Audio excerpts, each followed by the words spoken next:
بسم الله والصلاة والسلام على رسول الله. اللهم صل وسلم وبارك على سيدنا محمد سيد الخلق والمرسلين. السلام عليكم ورحمة الله وبركاته. إخوتي وأحبتي في الله، رب اشرح لي صدري ويسر لي أمري واحلل عقدة من لساني يفقه قولي.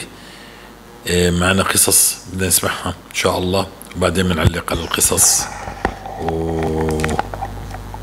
لحظة إن شاء الله نجهز الكاميرا للقصص. يعني بس حبيت انوه انه في عنا على القناة قناة على الفيسبوك، وقناة على التوك توك، وقناة على اليوتيوب لقصص المستغفرين، فقط قصص بدون دروس.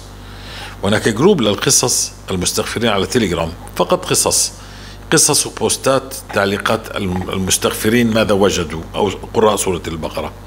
نعم. وهناك جروب ضع تعليقك هنا، اسمه ضع تعليقك او ضع قصتك هنا. فهذا الجروب يعني كل من لا يستطيع الوصول الى المشرفين ليعطيهم القصة يستطيع. ما هو مش ما فتحناه عشان الدردشة، فقط عشان تترك قصتك وجزاك الله خير. هناك تقريبا في 17 جروب بلغوا عني ولو آية والقنوات وكل هذا. فإن شاء الله يكون في شوية نظام هيك ومسؤولية أمام الله، وما نعمل يعني خربطات. الموضوع إن إحنا إن شاء الله نكون على خلق حسن، نعبد الله كما يحب الله ويرضى، نسمع القصة وقصص المستغفرات، لأنه هي أماني نخرجها على الملأ عشان الناس لربما إن شاء الله ينفعهم في هذه القصص. لا تدري أي قصة ستفتح قلبك، لكن لا تطربوا على القصص واعلموا أن يقينا أن الله قريب. هذه الذنوب حالت بيننا وبين العزة والكرامة والرزق والسعادة. نعم، هذه الذنوب حولها الله علينا للتعطيلات. عندما نتوب سيرفعها الله.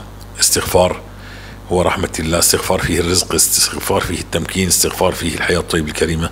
سورة البقرة فيها العلم، فيها التدبر، فيها الزهد، فيها عقلك المدبر، فيها العلم الذي من عند الله، فيها التطبيق لأوامر الله. نعم، فيها التنفيذ لأوامر الله، مش فقط نسمع ونجمع معلومات ولا نطبق. سورة البقرة ستأخذك بإذن الله تعالى إلى التطبيق. عشان هيك الرسول عليه السلام قال: اقرأوا البقرة فإن أخذها بركة وتركها حسرة ولا تستطيعها البطلة. نعم، نقرأ البقرة، والبقرة تفعل. البقرة كقرص الدواء، هي تفعل. أنت تقرأ ولا تفعل شيء، فقط اقرأ وردد وأكثر. نقرأها 4 مرات لو ربما شهرين، وبعدين نعود إلى مرة واحدة. والاستغفار أبحر في 30,000 ويزيد. وعندما تقطف الثمار سترى العجب إن شاء الله. اترك الذنوب، اقبل على الله، وأؤمر بالمعروف ونهى عن المنكر، ودير بالك من الشرك الخفي، أن ترد فضل الله عليك لغير الله أو لنفسك، فهذا يحبط العمل. أو تقول أنا، فهذا كذلك فيه من باب أنا خير منه، وهذا قال إبليس. وننتبه، خلينا على ذكر لنكون من عباد الله الشاكرين الذين ردوا فضل الله عليهم لله جل في علاه. ولا تسأل مع الله أحدا. انتبه لهذه الجزئية، اعلم أن الأمر كله بيد الله. عندما تتوب وتنتهي هذه الذنوب سترى أنك لا تحتاج أن يكون بينك وبين الله وسيط، والله مستجيب ويستجيب، وبتكون عندك يقين في الإجابة. لما أنت مخربها ما فيش يقين، لا يعطيك الله الطمأنينة هذه. فكل الكلام على أنك أنت ادعو الله وأنت موقن في الإجابة، هذا مجرد كلام صراحة. الكلام هو عندما تتوب وتقبل على الله، الله اللي يعطيك اليقين، الله الذي يربط على قلبك، الله الذي استجاب لك في المرة الأولى والثانية والثالثة والرابعة، فأصبحت على يقين أن الله يستجيب في كل مواطن. دعوت الله فوجدته أنه يستجيب. فهكذا الله يلبسك ثوب اليقين بعد أن تخلع الذنوب إن شاء الله. نسمع قصص المستغفرين، والحمد لله رب العالمين، وبارك الله فيكم. انشروا هذه القصص بين الأهل والأحباب، اشتركوا في القناة، فعلوا الجرس. الأم ضيعة، هذا لن يبقى الحال هكذا. فالله يحرك آيات حسية، فسيكون هناك للأمم التي مضت عندما حرك الله آيات حسية كان هناك عقاب لمن كذب. فإن شاء الله نحن ندل الناس على الخير. بارك الله فيكم. نعم، إن شاء الله نسمع القصة. السلام عليكم ورحمة الله وبركاته. يوم الفايدة. أنا دلوقتي هحكي لك قصتي مع الاستغفار بفضل الله سبحانه وتعالى. أنا بدأت إن أنا أستغفر consistently يوميا من يمكن شهر 6 أو شهر 7 السنة اللي فاتت، ف 2023. قبل كده أنا كنت سمعت على الاستغفار وسورة البقرة مع الأستاذ محمد حجازي من فترة، بس كنت يعني بقرأ، أنا كنت بحب سورة البقرة قوي، فكنت بقرأ سورة البقرة بس الاستغفار ما خدتوش يعني بجد. فأنا كنت يعني بستغفر هنا وهناك وبقول يعني أنا يمكن ما عنديش ذنوب كتيرة فهو لا. فسبحان الله خدتها يعني بقوة وبجد من شهر 6 أو شهر 7 السنة اللي فاتت، وقلت لنفسي لا أنا خلاص أنا هستغفر كل يوم. قبل كده أنا كنت بستغفر أسبوع أو شهر وبعدين أسيب شهر أو شهرين كده وكنت برجع بس كنت متقطعة من الاستغفار. بس من شهر 6 أو شهر 7 مش فاكرة يعني تحديدا أنهي شهر بالظبط، قررت ان انا لا خلاص انا هاخد الاستغفار بقوة وهستغفر يوميا ولو باعداد صغيرة ولو ب100 استغفار، ماليش دعوة، انا استغفر وخلاص. فبفضل الله يعني بفضل الله سبحانه وتعالى شوية شوية ورحت يعني من 100 يعني 3000 5000 10000 30,000 واكتر يعني سبحان الله بفضل الله سبحانه وتعالى. بس حددت يعني قلت لا انا لازم اتليست ان انا اوصل ل10,000 كل يوم مهما يعني مهما كان هوصل ل10,000 كل يوم. فبفضل الله سبحانه وتعالى يعني ربنا قدرني وكنت بوصل بالاستغفار يعني 10,000. وكان زي ما قلت لك انا كنت بحب سورة البقرة قوي كانت معايا كتير، بس سبحان الله انقطعت عنها وكنت بنقطع عن سورة البقرة كتير، بس قلت لنفسي لا انا خليني على الاستغفار وبعدين هرجع لسورة البقرة ان شاء الله. فما انقطعت عن سورة البقرة ورجعت لها وكل حاجة، بس الاستغفار ما انقطعتش عنه بفضل الله سبحانه وتعالى. يجي بقى شهر 11 اواخر شهر 11 يمكن اخر يعني نوفمبر 27 كده او نوفمبر 28 يعني اواخر كام يوم كده في شهر 11 عرفت ان انا حملت بفضل الله سبحانه وتعالى. انا عندي ولاد بفضل الله سبحانه وتعالى، انا عندي ولادي، بس سبحان الله ولادي كلهم انا عندي 3 كلهم يعني جم بمشقة. يعني كنت انا وجوزي كنا لازم نروح الدكاترة، وكنا لازم يعني كنت انا العيب مني فكنت لازم اخد حبوب، كنت لازم يعني كان في حاجات كتيرة، وكل يوم يعني مش كل يوم بس كل اسبوع كنا بنروح على الدكتور او كل شهر يعني بنروح على الدكتور وبنقول اوكي ده اشتغل ده ما اشتغلش، طب خد الحبوب دول ومش عارف ايه. فكان ولادي كلهم جم بمشقة، يعني كنت باخد حبوب، كنت باخد حاجات تخليني احمل. وقبل حتى ما بنتي الاولانيه يعني جت يعني سبحان الله اجهضت يمكن مرتين. قبلها كده يعني رحت على الدكتوره قبل يعني اول ما اتجوزت يعني ب6 شهور 7 شهور تقريبا رحت للدكتوره بس عشان اعمل تشيك اب ومش عارفه ايه، فقالت لي لا انت مش هتولدي كده يعني عادي، مش هتقدري انك تولدي عادي، انت عندك كده يعني عندك حاجه في يعني شيء يعني عندك ومش هتقدر تولدي عادي، انت لازم يعني مساعدات ومش عارفه ايه ولازم تعملي ايه ABCD. فطبعا اول ما عرفت ان انا لا مش هقدر ان انا اخلف ومش عارفه ايه لوحدي ومش عارفه يعني لازم اروح على دكاتره ولازم اعمل وكذا، فطبعا ده موضوع يعني بعدين انا كنت صغيره جدا فده كان موضوع طبعا يعني كبير قوي عليا. بس الحمد لله بفضل الله ربنا اعطاني ولادي، ربنا رزقني بولادي، بس كان هما يعني ربنا كان بيرزقهم لي بمشقة، يعني مش عارفة اقول لك يعني كان في مشقة، كان في تعب، كان في يعني طبعا كله عطاء من عند ربنا سبحانه وتعالى، وربنا سبحانه وتعالى يعني دول كان من الاسباب، بس سبحان الله كانوا بيجوا بمشقة شديدة. فاما بقى بنتي دلوقتي ما شاء الله تبارك الله في شهر 11 اواخر شهر 11 27 28 كده عرفت ان انا حملت بفضل الله سبحانه وتعالى، وحملت يعني من غير حبوب، من غير مشقة، من غير ما حتى ان انا يعني من غير اي محاولة من عندي خالص، يعني من غير اي حاجة. يعني سبحان الله حتى لما رحت الدكتور عشان نعمل التشيك اب قالت لي طب إيه؟ هو انا كتبت لك ايه بالظبط المره دي؟ قلت لها انت ما كتبتيش اي حاجه، ده من عند ربنا سبحانه وتعالى. يعني ده انت ما كتبتيش اي حاجه، ما عملتيش اي حاجه، وانا ما خدتش اي حاجه. وهي قالت لي انت متاكده؟ قلت لها انا متاكده، انا ما خدتش اي حاجه ولا حتى حاولت ولا عملنا اي حاجه. يعني ما فيش، يعني ما جيتش حتى على الدكتور يعني عشان اسالها انا عايزه اخد ايه ومش عارف ايه والاوبشنز ايه. فسبحان الله، سبحان الله، اول ما حملت طبعا انا كنت يعني مدهوشه، لان يعني انتهشت طبعا عشان قلت ايه ده، ازاي؟ طيب انا حملت ازاي وانا متاكده وعارفه ايه الحاجه الوحيده اللي انا كنت بعملها يوميا؟ هو كان الاستغفار فقط، يعني من غير اي حاجه تانية. سبحان الله. فربنا سبحانه وتعالى اعطاني، ربنا سبحانه وتعالى رزقني ببنتي.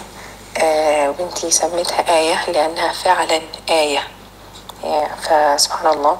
وكمان كنت عايزة أقول لك إن يعني سبحان الله، يعني أنا الحمد لله بفضل الله يعني أم ال3 عيال يعني قبلها، بس يعني الوجع والمخاض كان غير. سبحان الله، يعني كان غير. مع إن يعني بنتي دي أكبر، كان يعني هي ما شاء الله يعني وزنها كان أكبر بشوية يعني من التانيين، بس سبحان الله هي حسيت إن كل حاجة كانت سهلة بفضل الله سبحانه وتعالى. ربنا سبحانه وتعالى سهل لي أمري، وربنا سبحانه وتعالى يعني يعني خلاها كده تطلع عادي. طبعا في وجع، انا مش عايزه اقول ان مفيش وجع ومفيش اي حاجه، لا في، بس سبحان الله ربنا سبحانه وتعالى سهل لي كل حاجه من يوم يعني ما حملت بيها كده من غير اي حاجه، من غير يعني وقبل امبارح ان شاء الله يعني الحمد لله، يعني قبل امبارح ولدتها. وكانت ولاده سهله، كانت ولادة سهلة سبحان الله. وبعد حتى الولادة يعني بفضل الله سبحانه وتعالى ما فيش وجع كتير. يعني الدكاترة كانوا بيجوا لي ويقولوا لي طب انت محتاجة بين كيلرز، محتاجة ده؟ قلت لهم لا انا مش محتاجة اي حاجة. يقولوا لي طب خدي تانمون، خدي ده، خدي مش عارفة ايه. قلت لهم انا مش محتاجة اي حاجة، انا كويسة، ام اوكي. سبحان الله.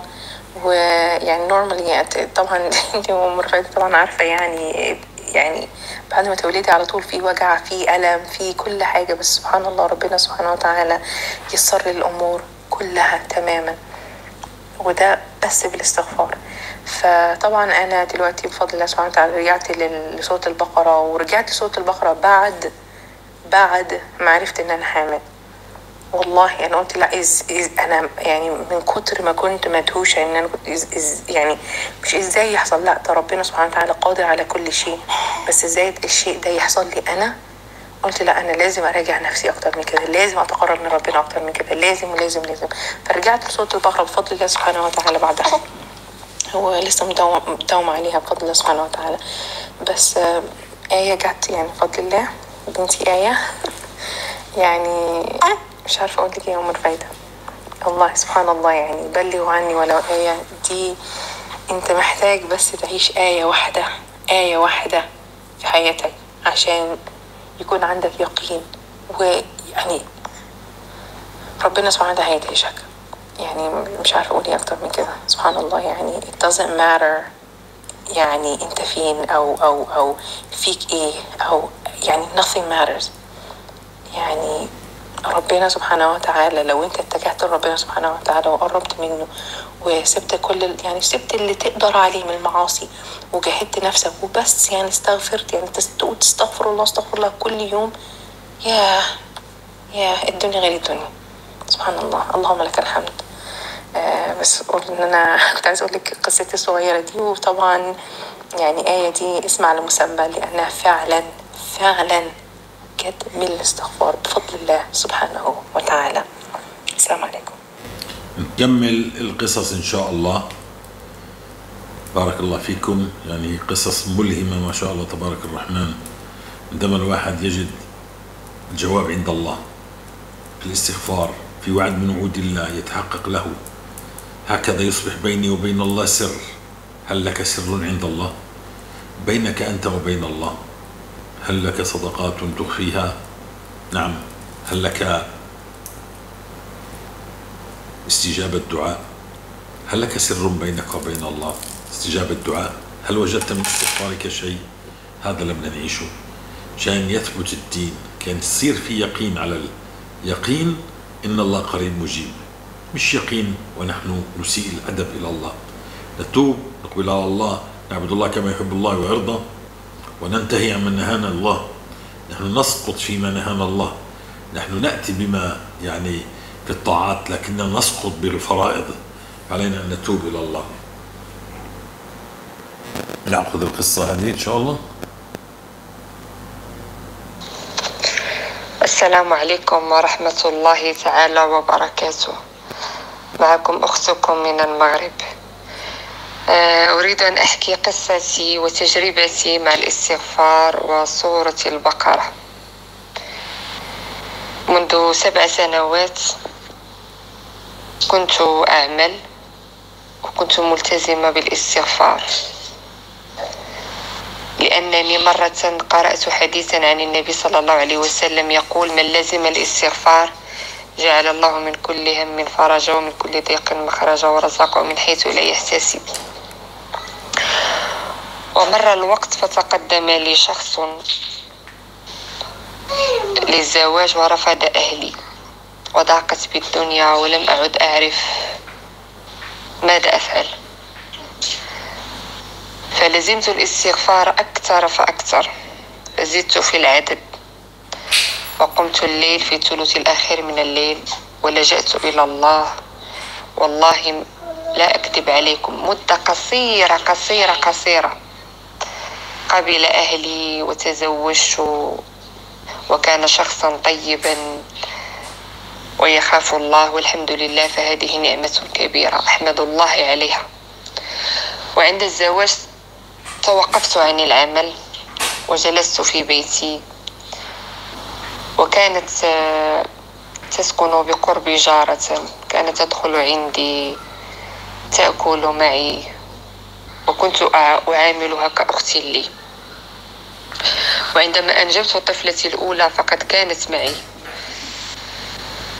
لكن لم أعرف أنها كانت تحسدني كثيرا وعملت لي سحرا، فأصبحت أرى الدنيا مظلمة، وأصبحت حزينة ولم أعد أطيق بيتي، وامتنعت عن الأكل وعن الشرب. وفي كل مرة أنام أرى أحدا يأتي يخنقني، وأرى أحلام مفزعة جدا جدا جدا. فوالله العظيم منذ أن التزمت بقراءة سورة البقرة بعد الفجر ارتحت كثيرا، وأصبحت أرى رؤى مفزعة، واستمريت كأن الشياطين كانت تحاربني كي لا أقرأها، لكنني تحديت نفسي وتحديت الشياطين والجن وداومت عليها أقرأها كثيرا كثيرا كثيرا كثيرا كثيرا والاستغفار، ولم أبتعد عن الاستغفار. فالحمد لله، بفضل الله وبفضل سورة البقرة والاستغفار، في ليلة نمت فرأيت جنا يأتيني بشكل مخيف. الحمد لله أن هذه الرؤيا ربما هي كانت في الحقيقة، ولكن الله برحمته لنا يعطينا هذه الرؤى في الأحلام كي لا يشتد بنا الرعب، وقد يأتي بنا الحد إلى الموت. فسبحان الله، عندما يريد الله أن يفرج عنك الهم أو يزيل السحر فيأتيك في الرؤيا حتى لا تصطدم ولا تتعرض للسوء. فرأيته يأتي فصفعني في وجهي، فكنت نائمة بجانب طفلتي الرضيعة، فقمت هربت نحو الباب لكي أخرج، وعندما أخذت المفتاح أخذ يدي وقام بقمشي، وقرأت عليه آية الكرسي فأصبح كالدخان، وأخذت المفتاح وغرسته في يده فأصبح كالدخان. في تلك اللحظة انشرح صدري بشكل عجيب، أحسست براحة لا توصف. وفتحت الباب وإذا بي أرى جارتي عارية وفي منظر مخيف وأسنانها سوداء وشعرها مخيف وتضحك بصوت مرعب، تضحك بصوت مرعب. فقمت من نومي مفزعة وقلت الحمد لله واستغفر الله. فأحسست بعطش شديد وبجوع شديد لأنني لم أكن أتناول عند مرضي. فتوجهت نحو المطبخ، أكلت كثيرا وشربت الماء كثيرا، ثم حمدت الله، ثم عرفت أن الله أراني من فعل بي لكي أخذ حذري منها، لأنني لو أنني لم أراها في الرؤيا لم أكن أعرف، ولن أكن لأعرف أن هي من وضعت لي السحر، وسوف أظل قريبة منها وأدعوها عندي وتأكل معي.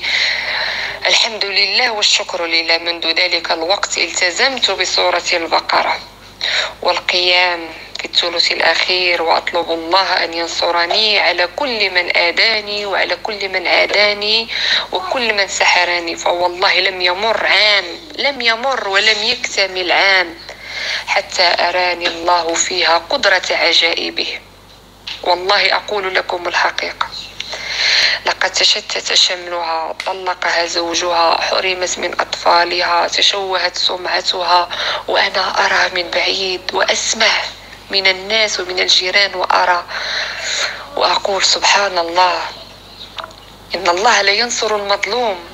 أقسم لكم بالله العلي العظيم. فسورة البقرة العين الثالثة. أصبحت أرى رؤى من يظلمني أو يريد أذيتي. أصبحت أرى الشيء قبل أن فيحصل، وأكون متحصنة وأكون على بال من أن يحصل. لأنني إذا أردت أن أحكي لكم كمية الرؤى التي رأيت فيلزمني أسبوع على الأقل، فأنا اختصرت لكم فقط، ولأوصل للمتتبعين الأوفياء والمستغفرين هذه القصة لكي تتشبثوا بالبقرة وبالاستغفار. والله العظيم إن البقرة العين الثالثة. أصبحت أعرف الناس على حقيقتهم، أصبحت أعرف من يريد الخير لي ومن يريد الشر لي. سبحان الله. وكل أمور تيسرت والحمد لله والشكر لله. ورزقني الله بطفلين آخرين. أصبح لدي 3 أطفال بالاستغفار. والله قبل أن أتزوج كانت صحتي على قد الحال. لم أكن أتوقع أن الله سيرزقني ب3 أطفال. والله العظيم إنها لمعجزة. إن الله إذا أعطاك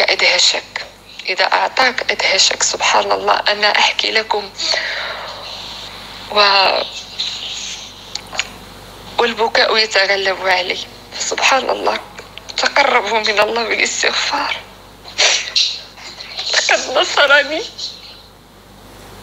والله أحكي لكم هذه القصة واقعية، حدثت معي أشياء كثيرة.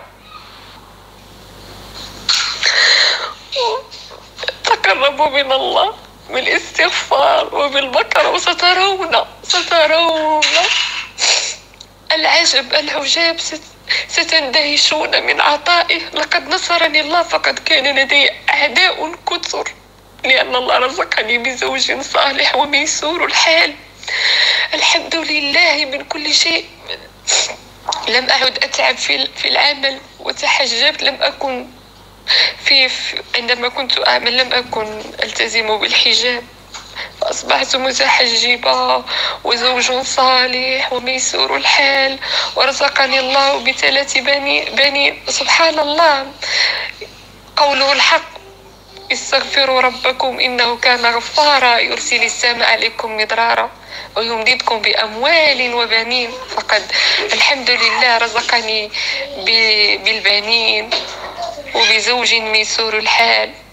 فأصبح لدي الأعداء، لا من القريب ولا من البعيد. والله العظيم كل من يريد أذيتي أراه في الرؤيا، وأطلب الله أن يبعد عني شر الخلق وأن يرد كيدهم في نحورهم، فينصرني الله عليهم،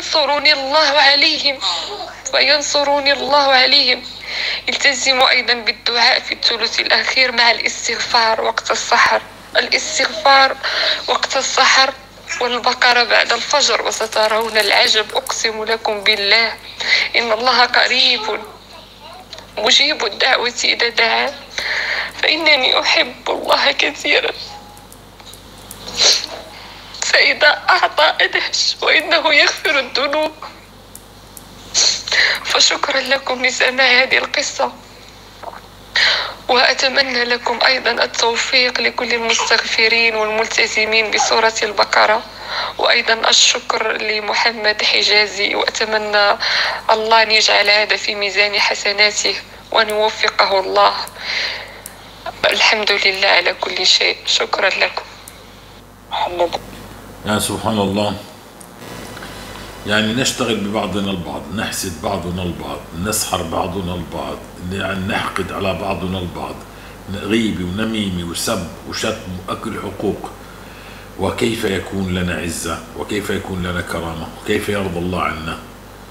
نسأل الله العافية، نسأل الله العافية، نسأل الله أن يتوب علينا وأن يبصرنا في عيوبنا. نعم، الزموا الاستغفار والتوبة والرجوع. سورة البقرة ستطرد هذا الشيطان الذي يأمرك بالفحشاء، ستهلكه وتهلك كل الخزعبلات التي عششت في رأسك. نسمع قصة نستمر عشان للموعظة إن شاء الله. السلام عليكم أخي محمد، وأشكر أخي محمد الحجازي، وشكرا لكم كثيرا، جزاكم الله خيرا. يعني أريد أن أشارك معكم قصتي إن شاء الله. يعني ربي أنزل المطر في وقت الصيف في شهر 7 ليلة الخميس، وقبلها كنت ملتزمة بالاستغفار وبالصدقة وبقراءة سورة البقرة قبل الفجر بساعة. وفي تلك الليلة مع الصباح استيقظت من النوم. يعني في الصباح كان الجو حار، وليس يعني في وقت فصل الشتاء، يعني في شهر 7 في وقت فصل الصيف. وكنت أنظر إلى السماء وأتأمل في السماء، وكنت أقول يا رب، يعني إذا استجبت لدعوتي يا رب، وإذا كنت قابل علي يعني ولست غاضب علي يا رب، يعني أريدها أن تمطر في هذه اللحظة، وأنا مصرة، وقلبي يعني قلبي يرتجف هكذا وأنا أتكلم مع الله. يعني أشعر أنه أمامي وليس بعيد، وأنا ألح في هذه الدعوة أقول يا رب أريدها أن تمطر بإذنك، يا رب أريدها أن تمطر بإذنك. وأنا هكذا وأصر على هذه الكلمة، وأنظر في السماء يعني ورأسي هكذا عالي وأنا أدعو إلى ربي، وكان قلبي هكذا يعني مغموم مثل الغمامة. وفجأة يعني هكذا دخلت إلى المنزل، وأنا يعني كنت في الخارج أنظر في السماء، وبعد قليل دخلت إلى المنزل. سبحان الله العظيم، يعني بين يعني نصف ساعة ليس مكتملة، وخرجت هكذا أنظر إلى الخارج وهي تمطر. سبحان الله بإذن الله. يعني سوف أرسلك مقطع فيديو بالدليل.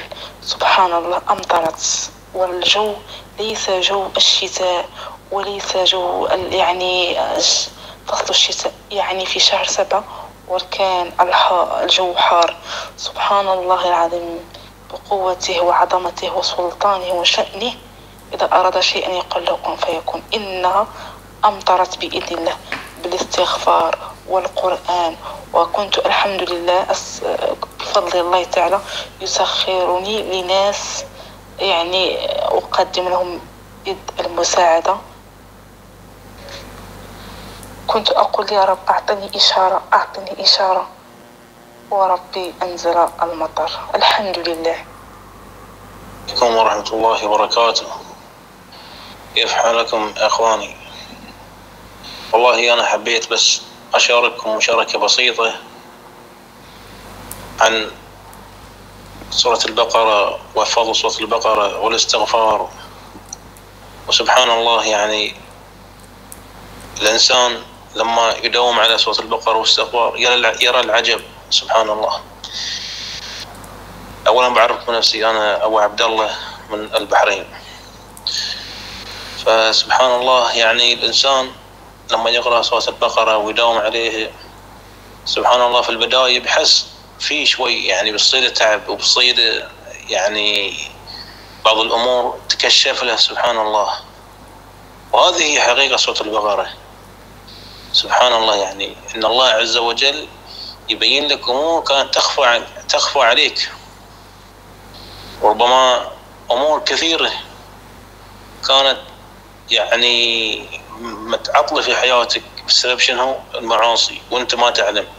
أنت تقول أنا بصلي وأقرأ قرآن، أنت تفكر روحك أن أنت ملتزم وأنت ما شاء الله يعني من الناس اللي الخاصة كما يقولون يعني، وأنت لا والله أن أنت مسكين، أنت ضايع بين المعاصي وضايع بين الوساوس الشيطان وسبحان الله يعني مو بعارف أين المخرج. الله عز وجل عندما ذكر سورة البقرة يعني سبحان الله هي البركة،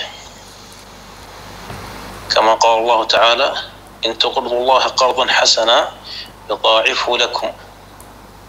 سبحان الله يعني أنت والله يقبض أنت تعطي الله سبحانه، أنت تصدق لوجه الله عز وجل بالشيء البسيط، الله سبحانه يضاعف لك. وربما يعني يكون عندك مال قليل، الله عز وجل يبارك لك فيه ويجعله كثير. وسبحان الله وغيرك من يملك الأموال لكن سبحان الله ممحوق البركة من ماله بسبب شنو؟ المعاصي وذنوب الخلوات. وما أدراك ما ذنوب الخلوات، فهي الحالقة، وهي سبحان الله التي تدخل صاحبها النار، كما أخبر الرسول صلى الله عليه وسلم في بعض الناس الذين يأتون بأعمال كجبال تهامة يجعله الله هباء منثورا. قال من هم يا رسول الله؟ جلهم لنا. قال الذين إذا خلوا ببحار الله انتهكوها. فيا أخواني أنا سبحان الله يعني داومت على سورة البقرة حاليا 1.5 سنة، وسبحان الله وكل ما يعني تمر علي أيام وأشهر سبحان الله تزيد الفتوحات والكشوفات من الله عز وجل، وكذلك الاستغفار. والله يا أخوان أنا بالأمس يعني إحنا في شهر شنو؟ شهر 8 اللي هو أوغست معروف أشد الحرارة، والله حتى قيمة يمكن ما تشوف قيمة يعني في السماء يعني. بالأمس سبحان الله يعني قبلها بكم من يوم قلت أنا بعزم على نفسي أن أقرأ البقرة 4 مرات. والله الذي لا إله إلا هو بدأت سورة البقرة أقرأها يمكن مدة 3 أيام 4 مرات. قبل صلاة الفجر بديت أقرأها وانتهيت. بعد ما صلاة الفجر داومت وصلت ليه تقريبا بعد الشروق. والله ما رفعت رأسي أنظر إلى السماء إلا والسماء كلها غيوم. وبارسل لكم صورة حتى أثبت ما أقول، والله على ما أقول شهيد. هذه علامات من الله، كما قال الله تعالى سنريهم آياتنا في الآفاق وفي أنفسهم حتى يتبين لهم أنه الحق. والله يا أخوان كما قال أخونا محمد حجازي جزاه الله خير الجزاء. والله يعني إن إحنا كنا في ضياع، إحنا كنا ونحسب روحنا في خير أن نصلي، لكن ما تدري أن أنت سبحان الله هذه أنت كنت في تيه، ما بعارف تخبط لكن سبحان الله الآن من فضل الله عز وجل. ثم أخونا محمد، والله أبشركم يا أخوان، عرفنا الطريق إلى الله وكيف نسلكه وكيف لا نتخبط في هذه الدنيا. والله الله عز وجل مهما جرى عليك في هذه الدنيا وأنت مع الله فاعلم إن الله سينجيك. وما بطيل عليكم يا إخواني، بس حبيت هاي مشاركة بسيطة وجزاكم الله خير. السلام عليكم ورحمة الله وبركاته. نكمل إن شاء الله، نقرأ بعض القصص. السلام عليكم حبيبتي أم رفيدة، يعني الرسالة لأختنا أم رفيدة المشرفة على الجروبات. حقول لك على حاجتين لاحظتهم بعد الاستغفار وسورة البقرة.